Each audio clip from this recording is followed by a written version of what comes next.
Bonjour à tous, bienvenue sur la chaîne Débrouille et Survie au quotidien. Cette semaine n'est pas comme toutes les autres, car vous le voyez, on fête le passage à 1000 abonnés. À 1000, ça paraît énorme. Mais une fois le cap passé, on compte en K, et on revient à 1. En gros, YouTube te rappelle que t'as encore du chemin à parcourir et te fout par terre ton ego. Je vais vous faire une confidence.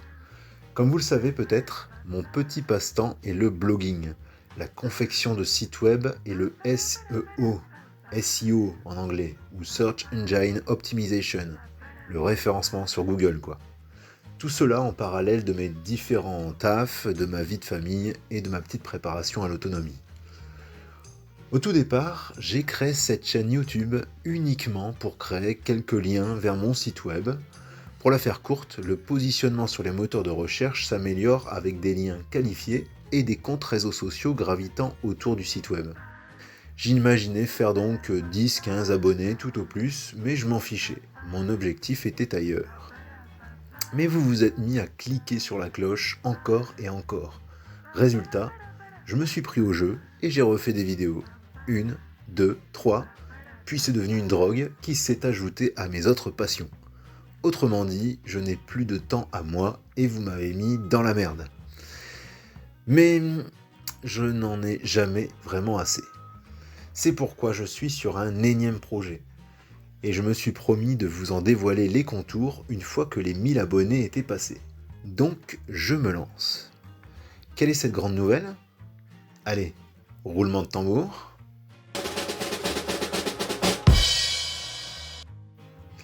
Oui, vous avez deviné, je vais enfin montrer ma tronche. Attendez, je crois que j'ai une idée. Pourquoi tu mettrais pas ce sac en papier sur la tête? Ouais, si les gens voient pas ta figure, bah ils sauront pas à quel point t'es laid et repoussant. Vraiment? Non, c'est pas vrai. Je tiens encore à mon semblant d'anonymat.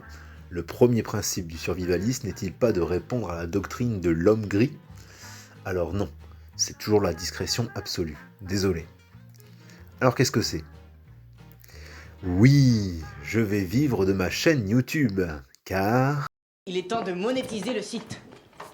Qu'est-ce que ça veut dire? Ça veut dire qu'il est temps que ce site web commence à générer des revenus.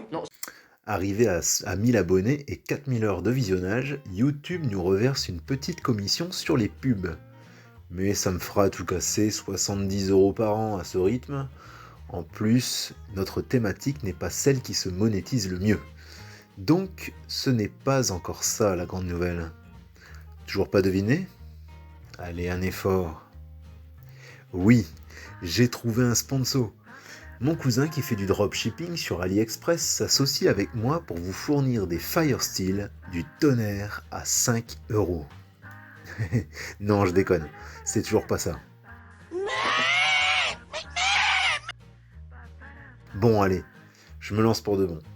Seuls les vrais sont restés jusqu'ici sans être saoulés, et tant mieux. Voilà, je bosse sur la création d'un réseau social axé sur la débrouille et notamment sur le survivalisme. C'est peut-être une idée à la con, mais tout est venu d'une frustration. En allant sur les groupes Facebook spécialisés, chaque commentaire que je postais était à mon nom. De ce fait, certains preppers me demandaient en ami, alors que mon compte est suivi par des collègues, des clients, des cousins, Tata Paulette. A contrario, comme j'ai bien géré mes paramètres de confidentialité, personne dans les groupes de preppers ne pouvait réellement savoir qui j'étais, ce que je faisais, mes spécialités. Et il en était de même sur les autres réseaux sociaux. Autre frustration, le caractère éphémère des publications. Difficile d'apprendre réellement, d'échanger, d'accéder à des infos. Tout s'accélère, les publications s'écrasent, disparaissent, tombent dans l'abîme, et avec la mode des shorts, des réels et des stories, c'est de pire en pire. Un réseau social public où l'on s'entraide et où l'on trouve facilement des infos ainsi que des gens passionnés dans leur domaine, voilà ce qui serait top.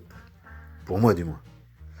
C'est pourquoi j'ai eu l'idée de créer un réseau social où chacun pourrait se présenter sous un pseudo et faire apparaître sur son profil ses compétences, les stades de sa préparation, ses projets, partager des infos, des connaissances, des tutos, des rétex, des reviews, etc., etc. Je n'inclurai pas que les survivalistes dans le truc, mais aussi les bricoleurs, les jardiniers, les amateurs de cuisine, les pêcheurs, les débrouillards, les prévoyants, les personnes cherchant à vivre dans l'autonomie. Bref, ceux qui se bougent et tentent de faire des choses par elles-mêmes.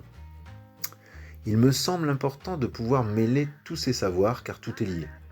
Surtout, si je me limite au survivalisme, on risque surtout de tourner en rond en ne parlant que de couteaux et de bâtonnage. Je plaisante. Quoique. Alors bonne nouvelle, ce site est bientôt en ligne et entièrement réalisé avec des outils no-code. C'est un peu ma spécialité. Donc c'est réellement pour bientôt. Avant de sortir la version bêta, il me reste quelques trucs à finaliser. Bien sûr, la première version sera une version test. Je n'en ferai la promo que sur cette chaîne auprès de mes abonnés durant un certain temps. Je vous remercie donc de votre discrétion. Il ne s'agit pas en effet de créer un flood et de faire tomber le site en version bêta le premier jour. Car effectivement, en phase test, je n'aurai pas encore une armée de programmeurs avec moi, une ferme de serveurs, des locaux dans la Silicon Valley et le siège au Delaware. Bref, je commence petit. Peut-être que ça va manquer, peut-être que ça va louper, mais je veux faire les choses bien. Pour ce qui est du coût, je pense permettre un accès full gratuit et rémunérer le projet avec des pubs. Bah oui, car ça coûte un peu. Tout est encore à l'étude, mais ce sera bien entendu gratos pour les pionniers qui s'embarqueront en premier dans l'aventure. Pour ceux qui se demandent quand ça sortira, je leur réponds bientôt, en octobre, novembre, en tout cas avant Noël. Maintenant, j'aimerais avoir votre avis en commentaire. Est-ce une bonne idée ? Est-ce complètement con ? Qu'est-ce que vous aimeriez avoir dans un tel réseau social en matière de fonctionnalité et d'esprit ? Quelles sont les difficultés que vous traversez avec les autres réseaux sociaux ? Bon, surtout, Mossus et bouche cousue. En attendant le top départ du lancement du site, il y aura bien sûr encore des vidéos sur ma préparation, et après le lancement du site aussi d'ailleurs. Alors, reste attentif à ce qui va sortir, et si ce n'est pas encore fait, abonne-toi. Merci encore infiniment à tous pour vos commentaires, vos likes et votre fidélité. À la prochaine. Bye.